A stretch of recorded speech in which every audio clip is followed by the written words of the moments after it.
가인, 발람, 고라의 길이라는 제목으로 하나님 말씀 증거하겠습니다. 우리가 함께 교독하시면서 하나님께서 깨닫게 해주시고 감동 주시는 것처럼 우리는 결코 이런 길을 걸어가서는 안 되는 것입니다.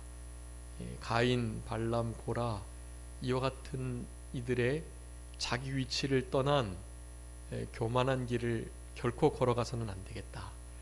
오늘 여기서 말씀하는 하나님께서 이런 자들이 어떤 상태에 있으며 또 어떤 결과를 낳게 될지에 대해서 말씀하는데요.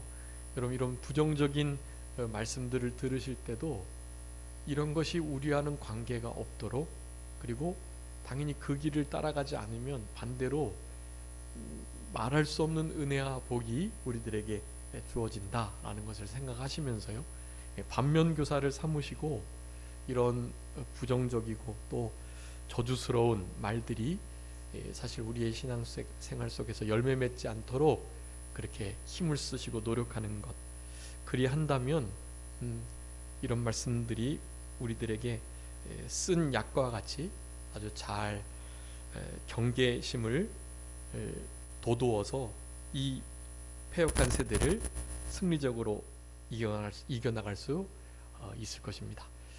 요즘은 이런 길을 너무 쉽게 걸어갈 수 있어요. 이 발람, 가인, 고라의 길을요. 이런 이들이 이렇게 얼핏 보면 세상적으로는 조금 더 균형 잡힌 것 같고, 왠지 이렇게 깨어 있는 것 같고, 그리고 많은 사람들의 유익을 대변하는 것 같고, 지금 가인이나 발람, 이 고라가 이렇게 어그러진 길로 불의의 싹을 따라가는, 하나님께서 결코 원하시지 않는 자기 위치를 떠난 길로 갔는데요. 그렇게 이런 이들이 반대했던 어떤 이들, 이런 이들이 공격하거나 또 옳은 말이라고 바른 말이라고 했던 그런 모든 것들이요, 사실은 다른 사람 보기에는 되게 합당한 듯 보이지만 하나님 앞에서는 사실 전혀 그렇지 않았다는 것이 중요한 것입니다. 진리는 수에 많고 적음에 있는 것이 아님을 우리가 분명히 알고, 진리는 하나님의 말씀을 기준으로 우리의 신앙 양심과 성령의 감동이 바탕이 돼서 그렇게 분명하게 되는 것이지, 기준을 세상적 기준에, 사람의 기준에 두어서는 안 되겠다라는 것을 생각하시면서, 우리가 지난 시간까지 가만히 들어온 자에 대하여 그들은 한마디로 말씀드리면 우리에게 단번해 주신 그 믿음의 도를 허물어뜨리려고 하는 이들이었다라는 사실, 그들은 여러 모습으로 표현되고 있었는데요, 이제 오늘 본문에 의하면 꿈꾸는 자라는 말씀을 8절에 하고 있고요. 꿈꾸는 이 사람들, 그 사람들에 대한 구체적인 모습들을 이제 4절에서부터 말씀을 하셨죠. 가만히 들어온 사람이라고 하면서 경건하지 아니한 자다. 네, 경건하지 아니한 자다. 그리고 하나님의 은혜를 방탕한 것으로 바꾸는 자다. 홀로 하나이신 주제 예수 그리스도를 부인하는 자다. 네, 이런 자들이라고 말씀을 드렸고, 그리고 이제 다시 생각나게 하시는 말씀을 5절에 하시면서 이스라엘의 구약의 역사를 다시 한번 살펴보면서 우리들에게 그와 같이 가만히 들어와서 경건치 않게 행하는 자들이 구약의 역사 속에서도 분명히 있었다라는 것을 말씀하면서, 우리 지난 시간까지 계속 살펴봤던 믿지 아니하여 애굽에서 출애굽했지만 광야에서 엎드러진, 그래서 멸망을 받았던 그런 자들요. 네, 그런 자들. 그리고 6절에 자기 지위를 지키지 아니하고 처소를 떠난 천사들. 그리고 7절에 소돔과 고모라, 아드마 스보임과 같은 그 이웃 도시들에 대한 말씀들을 우리가 지난 시간까지 살펴봤습니다. 그들은 음란하고 다른 육체를 따라가는 자들, 자기 위치를 지키지 아니하여 교만함으로 하나님의 비웃음과 하나님의 대적과 하나님의 멀리하심, 멸망을, 패망을, 넘어짐을, 낮아짐을 받을 수밖에 없었던 저들이었다라는 것을 우리가 살펴봤습니다. 그래서 그 이제 7절 말씀이 이어서 계속 말씀하는 거예요. 그 육체를 따라가다가 영원한 불의 형벌을 받았던 그런 자들이 그렇게 하나님을 대적하고 하나님의 종들을 대적하면서 살아가게 되었던 이유는 바로 사탄의 꾀임을 받았기 때문이다. 네. 그 사탄은 어떤 사탄이냐 하면요. 그 우리 6절에서 자기의 처소를 떠난 지위를 지키지 아니한 타락한 천사들을 가리키는 거예요. 영원한 흑암 가운데 결박되어 있는 그들은 지금도 그런 고통을 당하고 있고, 물론 이들에게 하나님께서 이 세상의 권세를 허락해 주셨기 때문에 그들이 이 세상을 지금 주관하고 있긴 해요.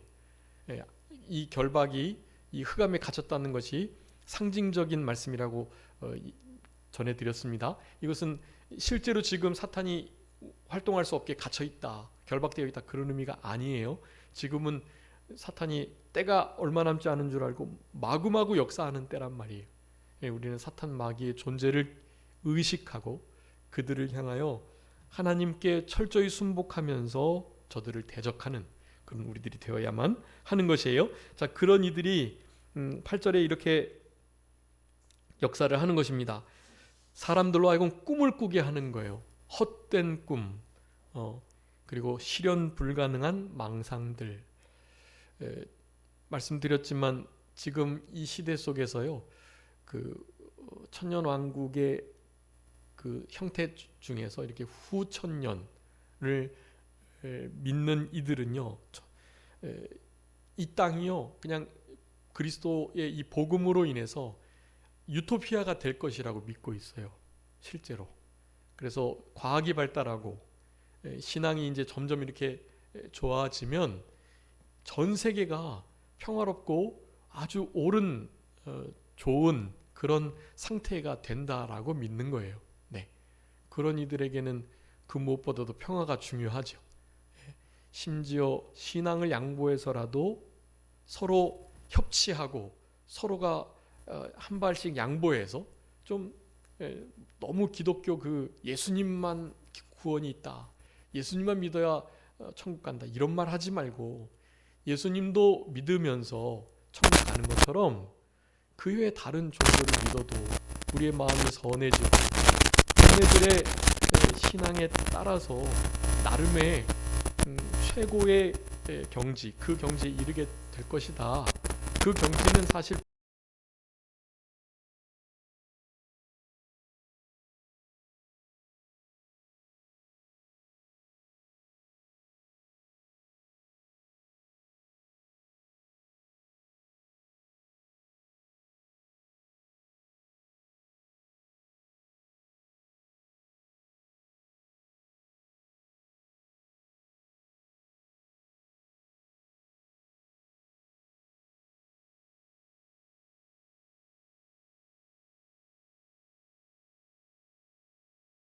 진짜 신앙을 지켜내기가 어려운 시대를 진짜 우리가 살아가고 있는 것입니다. 여러분, 이럴 때 더욱더 깨어서 사탄의 아주 교묘한 이런 공격들을 잘 분별해내고 그 분별된 신앙을 내가 잘 지켜내며 다른 이들에게도 그것을 알려주어야만 하는 거예요. 여러분, 중요합니다. 그래서 여기 이 꿈꾸는 사람들, 이런 사람들의 모습이 육체를 더럽힌다, 또 권위를 업신여긴다, 영광을 비방한다 라고 말해요.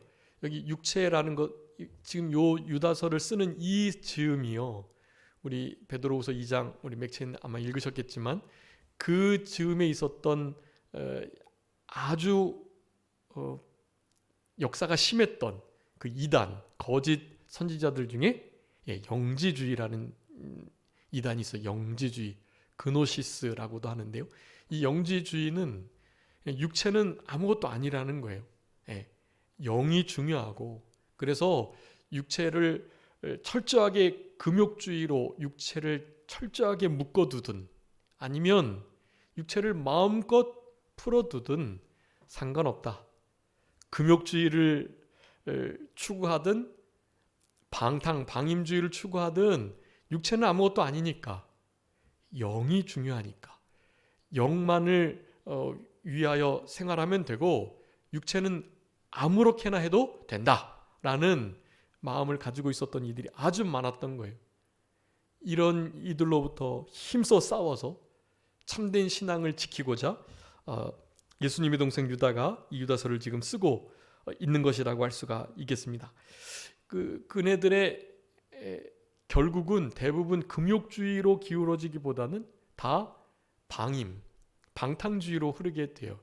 그래서 그 윗절에 우리가 살펴본 것처럼 소돔과 고모라와 같은 꽃 같은 역사들이 색을 달리하고 성을 영리로 쓰는 이런 일들을 행해 나감으로요. 다른 육체를 따라서 음란한 행동을 하는 일들 이런 것들이 그냥 고스란히 이어져 와 전해졌던 것입니다. 그래서 육체를 더럽히는 거예요. 여러분 우리는 육체를 더럽혀야 할 일들이 아니라 육체를 잘 만들어가고 육체를 주님과 같이 깨끗하게 하는 것이 우리의 의무입니다. 주님과 같이 될 소망을 가진 우리들은 주와 같이 깨끗하게 될 것을 소망해야 하는 거예요. 요한일서 2장에 우리가 배웠었죠. 여러분 우리에게 주어진 너무나 분명한 사명이 이 세대에 물들지 않고 우리 육체를 잘 지키셔야 합니다. 육체 영이 중요하지 육체는 아무것도 아니지 뭐 아니에요. 그 육체가 무엇을 담고 있죠? 우리의 영혼을 담고 있잖아요. 우리의 영혼이 담긴 육체를 잘 사용해야 해요. 그래서 우리 육체를 포함한 영혼육, 이 전인이 사실은 교회입니다. 교회. 우리는 교회를 잘 관리해야만 해요. 제가 이제 목회자로서 우리 성도님들을 위해서 기도하는 건 그런 거예요. 우리의 너무나 복스러운 영혼이 담겨 있는 우리 육체가 좀 건강하게 아프지 않게 그래서 구원을 잘 이루어갈 수 있게 주님께서 맡겨주신 사명들 사랑의 계명 순종하고 섬기는 일을 잘 할 수 있도록 우리 육체가 좀 하나님 건강하게 해주세요 라는 기도를 지도자로서 우리 성도님들을 위해서 늘 하는 것입니다. 근데 그런 기도가 많이 부족해서 우리 산정교회에도 아프신 분들이 많이 생기셨는데요. 너무 죄송스럽고 제가 이렇게 가는 교회마다 좀 그런 것 같아요. 전임 목사님은 열심히 잘 기도해 주셔서 별로 아프신 게 별로 없었는데 제가 가는 곳마다 좀 이렇게 아프시고 또 돌아가시고 그런 분들이 많은 것 같아요. 제가 이렇게 담임 대행하면서 좀 큰 교회에 1년 조금 넘게 있었던 적이 있었는데요. 그때 하여간 그 담임 목사님께서 원래 담임 목사님께서 이제 돌아가시고 제가 한 8개월 정도 했었던 것 같은데 아니 9개월 하여간 그 동안에 그 담임 목사님을 이게 담임 목사님 장례를 치르고 난 이후로 하여간 1년 안 돼서 22가정 장례를 치르고 나왔어요. 22가정 1년이 못 돼가지고요. 다 막 줄줄이 보내드렸습니다. 천국으로. 네. 그래서 그때를 기억하는 분들은 막 그냥 늘 막 울먹울먹 하세요. 저만 보면. 그때가 생각나가지고. 그때 함께 장례 치르고 고생했던 것을 생각하시면서 많이 그러세요. 예. 그리고 산정교회 오기 바로 전 교회도 이렇게 너무 좋은 목사님이 기도를 잘 해주시다가 이제 그렇게 제가 후임이 됐는데 기도를 제가 잘 못 드려가지고 사실 너무 죄송스러운 마음이 많습니다. 우리 이 산정교회도 지다롱 목사님 또 우리 남성호 목사님 좋은 목사님이 계시다가 가셔가지고 제가 사실 그 기도의 짐이 무거운데요. 그래도 힘써 감당하려고 노력하고 있으니까 우리 성도님께서 더 많이 좀 기도해 주시고 하나님 앞에 그래도 간절히 매달리면 뭐 순수하게 기도하는 거니까요. 하나님께서 잘 들어주셔서 육체의 건강을 주시리라고 믿습니다. 하나님께서 육체의 건강을 주실 때 그 건강한 육체로 죄 짓는 기회를 삼지 않고 사랑으로 종노릇하며 그 육체를 가지고, 건강한 육체를 가지고 우리 하나님의 나라가 확장되고 우리 몸된 교회가 함께 지어져가는 성전이 아름답게 견고하게 또 사탄의 공격에 무너지지 않게 그렇게 잘 지어져 가기를 그렇게 간절히 소원하는 마음으로 기도드리니까 우리 성도님들께서도 그렇게 계속해서 기도해 주시면서 우리 성도님 한 분 한 분이 절대로 육체를 더럽히는 일이 없도록 여러분 육체를 잘 지켜내시는, 그냥 버티며 그냥 지켜내는 정도가 아니라요, 그것을 의의 병기로 적극적으로 잘 활용하시면서 결코 육체가 타락되지 않도록, 육체의 부패성에 넘어지지 않도록 힘쓰시는 우리들이 다 되었으면 좋겠습니다. 베드로전서 2장 한번 읽어주세요. 베드로전서 2장 11절. 베드로전서 2장 11절. 사랑하는 자들아, 거류민과 나그네 같은 너희를 고나노니 영혼을 거슬러 싸우는 육체의 정욕을 제어하라. 아멘. 영혼을 거스려 싸우는 육체의 정욕을 제어하라. 육체의 정욕을 우리가 제어하고 다스리고 통제하고 제거하지 않으면 그 육체의 정욕으로 인하여 육체가 더러워지게 돼 있는 거예요. 그렇기 때문에 우리는 우리의 중생한 영을 사용해서 우리 안에 계신 성령님의 도우심의 그 성령 충만한 힘있는 역사로 육체의 모든 소욕들을 잘 이겨내는, 제어하는 우리들이 되어야 되겠고, 우리는 그저 더 좋은 본향, 더 좋은 예배를 드리며 더 나은 제사를 드리면서 더 좋은 소망을 가지고 더 좋은 본향을 향해 가는 나그네와 거류민이니까 우리 시편 39편의 12절에는 그렇게 말씀합니다. 주와 함께하는 나그네. 우린 그냥 나그네가 아니라 주님과 함께하는 나그네이니까요. 주님과 함께 동행하시며 우리 이 그냥 잠깐 거쳐가는, 우리가 가지고 있는 집들도 다 텐트나 마찬가지예요. 그죠? 지나가는 행인과 같고 거류민 나그네와 같으니까 이 땅에 소망 두지 않고 내 소망을 뉘게 두리오. 나의 소망은 오직 주께 있나이다. 나의 소망을 주께 두면서요, 주님과 함께하는 나그네로 육체의 정욕을 제어하면서 육체를 더럽히지 아니하시면서 이렇게 사탄에게 넘어간 거짓 선지자들, 이단자들과 같이, 꿈꾸는 자들과 같이, 그렇게 가만히 들어온 거짓 사도들과 같이 않도록 우리 신앙을 잘 지키시면서 우리 남은 때를 살아가는 우리 모두가 되어야 되겠습니다. 그러면서 권위를 없인 여기고 영광을 비방한다고 말씀해요. 이 권위, 여러분 우리가 아는 것처럼 사실 이 공산주의는요, 모든 권위를 해체하라는 것으로부터 시작돼요. 가장 큰 권위가 무슨 권위겠습니까?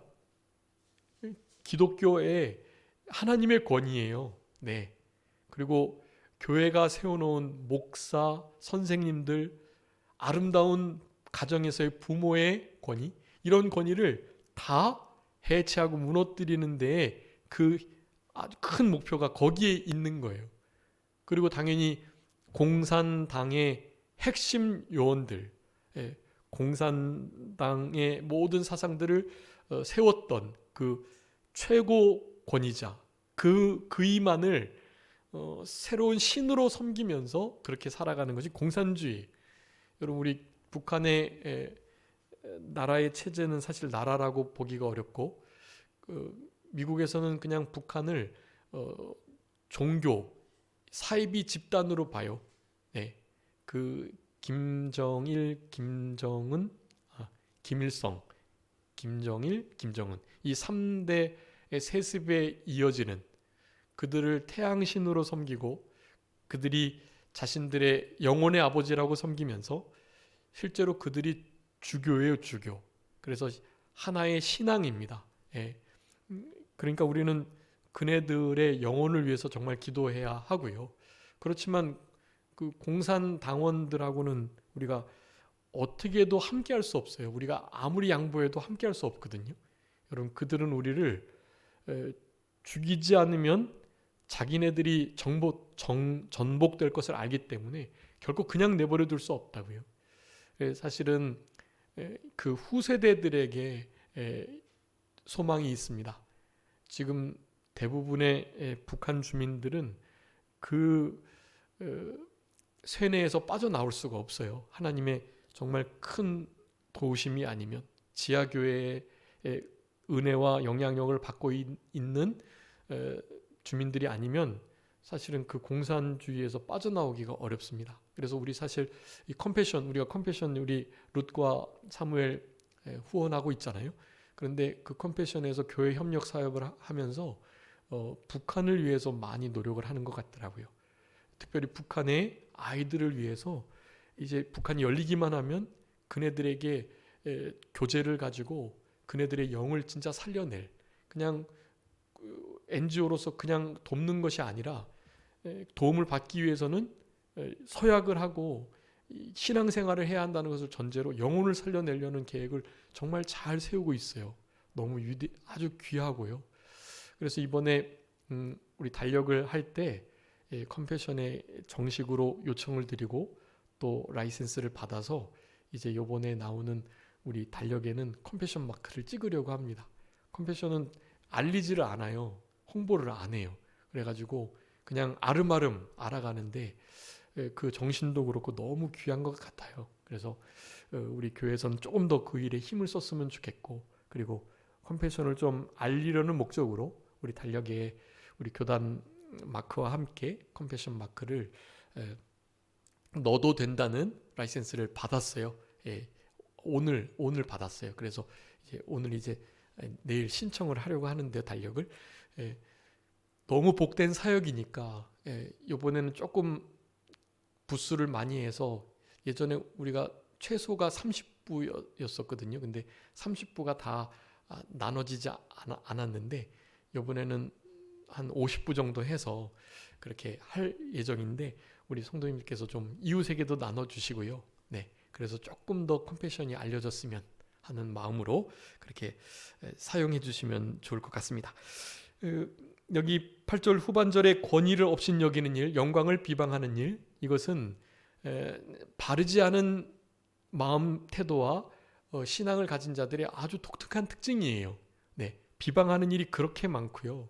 그리고 자신의 권위를, 주교적 권위를 세워내야 하기 때문에 다른 사람들의 권위를 인정하지 않아요. 참된 교회와 참된 진리, 그 진리를 해석하는 정통교회의 모든 권위들을 부인하는 이들이 가만히 들어온 이단자들의 아주 두드러진 특징이에요. 권위를 해체하려고 하고 권위를 인정하지 않고 부인하려 하는 것. 여러분이 아시는 것처럼 우리 안상홍 증인도 그렇고 신천지도 그렇고요. 담임 목사님의 단점들을 교묘하게 찾아서 그런 우리 담임 목사님 참 좋은데 이런 부분은 너무 약해. 그리고 이런 부분은 조금 심각하더라고. 어쨌든 우리가 균형 잡힌 신앙을 갖추기 위해서라도 그런 부분들을 누구에게 보충받아야 되니까, 내가 잘 아는 안식년을 가진 선교사님이 계신데, 내가 잘 아는 전도사님이 한 분 계신데, 그들과 함께 좀 성경을 연구해 보자.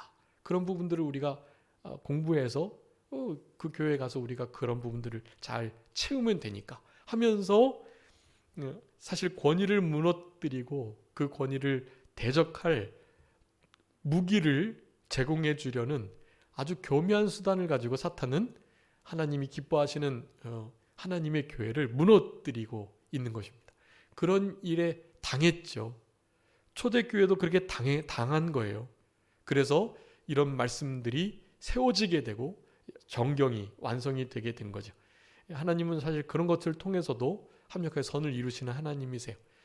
비방하는 일, 권위를 무너뜨리는 일, 이런 일은 사탄적 일이다라는 것을 여러분 꼭 기억하시면서, 어떠한 일이 있어도 특별히 이 전통신앙, 정통적 개혁주의 신앙으로부터 멀어지는 일이 없도록 우리 신앙을 잘 지켜야 하는 것입니다. 고린도서 3장의 의문에 속한 정죄의 직분도 영광이 되는데, 하물며 의의 직분, 신령한 영의 직분을 가진 신약시대의 하나님의 복음을 전하는 그 직분이 얼마나 영광스러운데, 그 영광을 비방하고 그 영광의 권위를 해체하려는, 그 권위를 무시하고 멸시하는 이런 일들, 업신여기는 일들, 결코 하나님께서 기뻐하시는 일이 아니다라는 것을 우리가 기억하시면서요.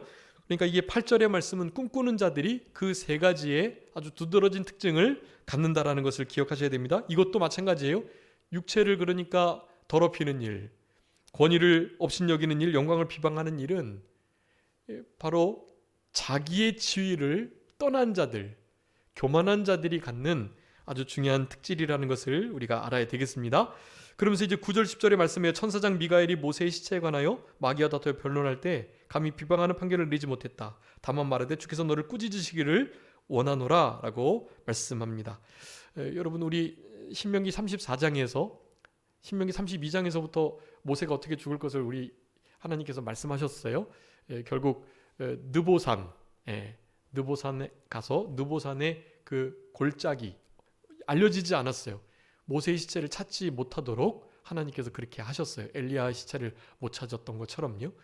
왜냐하면 모세가 위대한 하나님의 종이었기 때문에 반드시 우상화할 가능성이 높았기 때문에 그리 하셨던 것이 분명합니다. 벳보을 맞은편 모압 땅에 그 아비람산 느보산의 그 비스가 꼭대기, 비스가 꼭대기. 그러니까 결국 비스가 꼭대기에 어느 한 골짜기에 있는 것 같아요. 근데 그 일을 하려고 여리고 맞은편이다. 그리고 벳보을 맞은편이다. 그 맞은편을 분명히 하고 그리고 신명기 32장과 34장에 의하면 그러니까 아비람산에 올라서 느보산으로 가는데요. 그러니까 산맥이 같은 것 같아요. 근데 그 느보산에 또 한 좀 높은 골짜기가 비스가 산 꼭대기가 있었던 것 같아요. 그래서 비스가 산 꼭대기에서 죽임을 당하고 그 시체가 그 골짜기 어딘가에 묻힌 것, 그렇게 우리 신명기 32장과 34장을 보면 짐작해 볼 수 있습니다. 그 시체는 당연히 아직도 찾지 못했죠. 그 시체를 어떻게든지 찾아내서 그것으로 우상 섬기도록 사탄 마귀는 그 일을 힘쓰려고 했는데요. 그 일을 못하도록 우리 미가엘 천사장이 그와 싸워서 승리를 하게 되었습니다. 그런데 그 미가엘 천사장이요, 싸워서 승리하면서도 이겼으니까 당연히 천사의 대표로서 승리한 자로서 그 사탄 마귀에 대하여 마음껏 정죄하고 명령하고 그렇게 할 수 있거든요. 그런데 하나님의 권위를 높여 드리기 위하여 자기가 정죄하는 일을 자기가 판단하여서 비방하는 판결을 변론할 때 내리지 않았다라고 말하는 것입니다. 다만 하나님께서 너를 꾸짖으시기를 원한다라고 했다는 거예요. 하물며 우리들이 어떻게 하나님의 권위를, 하나님의 영광스러운 교회와 복음의 그 말씀들을 비방하거나 업신여기거나 하나님께서 피로 값주고 사신 몸된 교회와 우리 성도들을, 성도의 육체를 어떻게 그렇게 더럽힐 수 있겠냐는 거예요. 그렇게 해서는 안 된다라는 것을 지금 말하고 있는 것이고요. 이 사람들이 무엇이든지 그 알지 못하는 것을 비방하여서 이성 없는 짐승과 같이 본능으로 하는 것으로 인하여서 멸망했다라고 말합니다. 여기 이성이라는 것은 생각의 일환인데요. 우리는 이 이성을 통해서도 하나님 말씀을 잘 깨닫고 또 이성이 이해가 되도록 잘 믿어야만 합니다. 그런데 성경은 분명히 말해요. 우리는 일반적으로 이성적으로 깨달아지고 난 다음에 뭐 인정하고 믿든가 하는 거잖아요. 그런데 성경은 반대로 돼 있어요. 먼저 믿으면 이성적으로 깨달아지게 된다라고 말을 해요. 그러니까 이성보다 믿음이 훨씬 더 앞서 있고요. 우리의 믿음을 가지고 믿음의 그 생각을 가지고 이성을 통제하고, 그러니까 이성도 믿음의 영역 안에서, 믿음의 분량 안에서 이루어져야 되는 거예요. 그것을 넘어가게 되면 주객이 전도돼서 사실 이성으로 하나님의 말씀과 복음과 또 영적인 신령한 일들을, 천국의 일들을 판단하게 되는 거예요.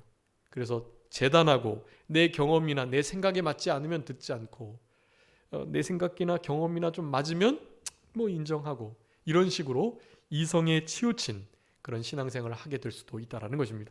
그렇게 된 이단자들이 바로 신신학이라는 거예요. 신신학. 성경에서 이성에 맞지 않는 것을 다 설화로, 그냥 꾸며진 이야기로 다 치부해 버리는 거예요. 이적과 기적들을 인정하지 않습니다. 그것은 하나님의 뜻을 더 드러내기 위해서 그냥 예를 들고 옛날 설화를 가져와서 들고 이를테면 더 좀 확실히 깨닫게 하기 위해서 뭐 예를 든 거야 라는 식으로 하나님의 말씀을 재단하는 거예요. 거기에 반대편에 있는 이들은 신신학이 아닌 신자유주의 신학이라고 해가지고요. 이 신구약 66권의 말씀은 벌써 4,000년 전, 2,000년 전에 주어진 거니까 지금 시대에는 맞지 않고, 그러니까 이 말씀을 기준으로 새로운 계시가 있어야 된다. 나에게 주시는 감동이 더 중요하다라고 말하는 이들이에요. 이런 이들도 신신학과 같이 성경을 가감하는 것이라고 할 수 있겠습니다. 우리는 이런 것들을 조심해야만 하고요. 그런 신앙들을 제대로 잘 갖기 위해서는 하나님 앞에 믿음을 바운더리로 한 이성을 가지고 또한 우리의 경험, 우리의 감정적인 면을 잘 사용해서 우리의 지정의가 온전하게 우리 하나님을 믿고 따르고 섬기는 일을 할 수 있도록 하는 것이 중요하다. 한 곳에만 치우쳐도 이 가만히 들어온 꿈꾸는 자들과 같은 이런 이들의 꾀임에 쉽게 넘어갈 수 있다라는 것을 우리들에게 말씀해주고 계시는 것입니다. 그러면서 화 있을진저 이 사람들이여 가인의 길을 행하였고 삭스를 위하여 발람의 어그러진 길로 몰려갔고 고라의 폐역을 따라 멸망을 받았다라고 말씀합니다. 광야에서 엎드러진 자들 중에서 사실 포함된 자들이에요. 특별히 이 고라의 일은요. 그리고 발람도 이 초기에 이스라엘 백성들이 나온 지 얼마 되지 않아 가지고 이 발람의 길을 발람이 제시한 우상 숭배와 우상의 제물 간음죄를 범하게 되는 바로 그 일로 인하여 가지고 너무나 크나큰 손해를 보게 된 바로 그 사건들인데요. 우리 성도님께서 잘 아시는 사건들이죠. 첫 번째 이 가인의 길을 행했다라고 말을 하는데요. 가인의 길. 여러분 가인은 우리 창세기에 나오는 그 가인입니다. 아벨의 가인과 아벨. 가인이 인류 최초의 그 아담과 하와의 아들이고요. 둘째가 이제 바로 아벨인데 가인이 사실은 그의 삶 속에서 성경의 여러 군데를 찾아보면 생활이 온전치 못했어요. 가인 아벨보다도 훨씬 더 의롭지 못했습니다. 그러면서 그는 농사를 짓는 자였기 때문에 사실 아담 때로부터 너무나 여인의 후손의 그 창세기 3장 15절의 원복음 가죽으로 수치를 가리웠던 가죽을 썼다는 것은 가축이 희생이 됐다는 얘기고요. 그것은 곧 뱀에게 물릴 여인의 후손, 그 여인의 후손이 사실은 피를 흘려서 우리의 죄를 갚아주셔야 한다는 그 복음이 계속해서 아담 이후로부터 전해 내려온 것이에요. 그런데 이 가인은 그 아버지의 말씀을 사실 제대로 순종한 것이 아니에요. 믿음을 가지고 그 말씀을 듣지 않았던 것입니다. 당연히 아벨은 첫 새끼를 하나님께 드림으로 하나님이 연락하시는 예외 제사를 드렸던 거예요. 근데 가인은 그렇지 않았던 거예요. 첫 열매를 드리지도 곡식의 첫 열매를 드린 것도 아니었어요. 그의 삶도 뒷받침이 되지 못한 예배를 제사를 드렸던 것입니다. 그러니까 당연히 하나님께서 받으실 수 없죠. 가인과 그 제물을 받지 않으셨다. 가인의 삶도 받지 않고 그런 이들이 드렸던 예물도 받지 않으셨다라고 말씀하고 계세요. 믿음으로 아벨은 가인보다 더 나은 제사를 드렸다라고 히브리서 11장에 말씀하잖아요. 그런 의미에서 믿음입니다. 피 있는 제사, 원복음과 여인의 후손을 기념하는 그 제사를 드리지 못했던 거예요. 당연히 삶의 모습 속에서도 삶의 제사로 하나님께 영광을 돌려드리지 못했어요. 그런 길이 바로 가인의 길입니다. 거기서만 그치고 회개했다면 좋을 뻔했는데 가인은 어떻게 했죠? 아벨을 가인이 죽였어요. 그 피가 소리치고 있는데도 하나님께서 다 알고 계시지만 내 아우가 어디 있냐고 물으시는 거예요. 그랬을 때 가인이 뭐라고 답을 합니까? 내가 아우를 지키는 자니까. 사실은 하나님이 예배를 안 받으셨다는 것 자체도 그렇고 자기 동생이 제사를 그렇게 받으시는 제사를 드렸다는 것 자체도 그렇고 하나님께서 찾아오셔가지고 아벨에 대해서 묻는 것도 그렇고 사실은 얼마나 많은 가인이 기회를 찾을 수 있었지만 그 기회를 놓쳐버리는 거예요. 예. 그렇기 때문에 결국에는 이런 예에 나오는 그런 자리에 우리 가인이 있게 되었던 것입니다. 가인은 최초의 살인자라는 그런 불명예스러운 별명을 갖게 되었고요. 하나님 앞에 인정받지 못하고 예물도 하나님이 연락하지 않으시는 이런 상태에 있는 가인이었던 것입니다. 그 모든 사건들을 우리가 볼 때 가인의 모습을 통해서 우리가 분명히 알아야만 하는 것이 가인은 생명을 자기가 주관하려고 했다는 것 자체도 그렇고 하나님께 믿음으로 그리고 하나님이 받으실 만한 피 있는 제사를 드리려 전혀 노력하지 않았다라는 것. 여러분 이런 모든 것들은 뭐 다르게 설명을 할 수 있지만 한마디로 말씀드리면 우리 유다서에서 계속 말씀하시는 것처럼 어떤 자예요? 교만한 자인 거예요. 교만한 자. 자기의 지위를 벗어난 자예요. 자기의 위치를 넘어간 자란 말이에요. 말씀 밖으로 넘어가고 자기가 어떻게 생명을 좌우할 수 있냐고요. 왜 아우의 생명을 자기가 취하냐고요. 여러분 이것은 결코 사람이 해서는 안 되는 일인 거예요. 이것은 하나님 없이도 살아갈 수 있다는 교만 때문이라는 것을 우리는 기억해야만 합니다.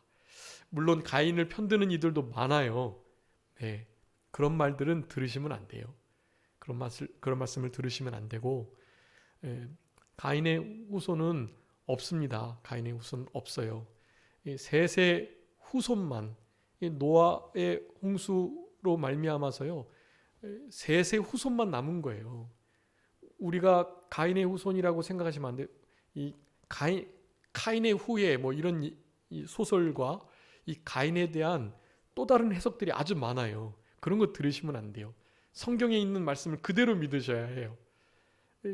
가인이 살인하고 나서 돌아다닐 때 또 다른 인류가 있었다. 이미 인류가 있었다라고 말을 하는 이들이 있단 말이죠. 네, 그런 것을 생각하시면 안 되고 가인과 아벨 말고 계속해서 자녀를 낳고 그 자녀들이 계속해서 번성해 나간 것으로 생각하셔야만 해요. 근데 그 모든 인류들을 하나님이 다 정리하셨단 말이에요. 셋의 계통, 아르박삿, 노아의 후손, 셈과 함과 야벳으로 모든 인류를 그렇게 딱 정리하셨어요. 다른 인류에 대한 생각하는 글들, 그런 것들을 유념하지 마시고 가인의 이 교만한 길을 결코 걷지 않도록 내가 아우를 지키는 자입니까? 살인하고도 아무런 가책 없이 그런 말을 하는 이 가인의 어그러진 길, 이 가인의 다른 이들을 미워하고 자기의 행위가 다른 사람보다 못한 것에 대한 다른 이들이 나보다 더 의로움에 대한 그런 잘못된 생각을 가지고 생명을 함부로 하는 여러분 이런 교만한 자의 길에 서지 않도록 우리가 힘을 써야 하는 것입니다. 이것만 말씀을 보고 마쳐야 되겠는데요. 우리 가인의 여러 말씀들 중에 한 말씀만 보도록 하겠습니다. 여기 여러 말씀들이 있는데요. 일단은 요한일서 3장 12절 한번 읽어주세요. 요한일서 3장 12절. 가인같이 하지 말라. 그는 악한 자에게 속하여 그 아우를 죽였으니 어떤 이유로 죽였느냐. 자기의 행위는 악하고 그의 아우의 행위는 의로움이라. 아멘. 악한 자에게 속했대요. 사탄 마귀의 꾀임에 빠졌던 것입니다. 원래부터 살인한 자, 원래부터 거짓하고 욕심으로 우리를 하나님으로부터 멀어지게 했던 바로 그 자,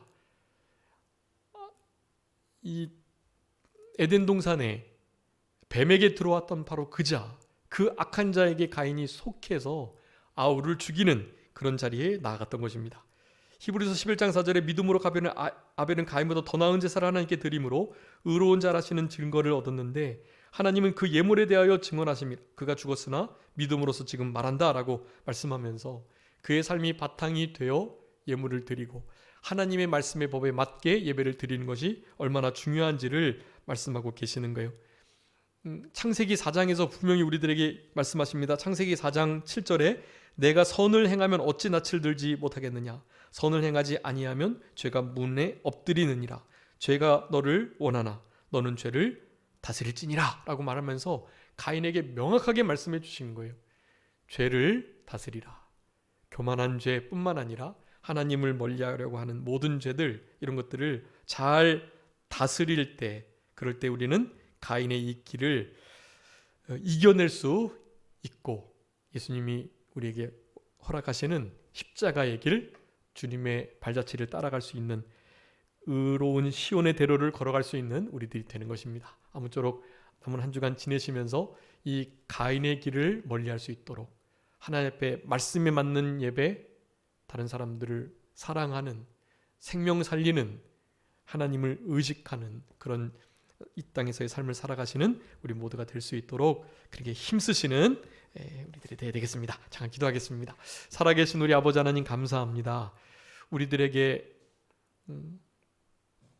자기 지위를 떠난 교만한 자의 길을 걷지 않고 하나님이 기뻐하시는 겸손한 삶을 살아가기를 원하시는 아버지 하나님, 이 시대에 너무나 악한 일들이 많이 일어나고 있는데 무엇보다도 우리의 육체를 더럽히며 권위를 업신여기며 하나님과 참된 진리의 복음을 회방하고 그 진리가 아무것도 아닌 것처럼 그것을 비방하는 이와 같은 크나큰 회방의 역사 속에서도 우리가 우리의 신앙을 잘 지켜내며 결코 가인의 길을, 고라의 길을, 발람의 길을 가지 않아야 함을 이렇게 말씀을 통해서 우리들에게 권고하시는 아버지 하나님 감사합니다.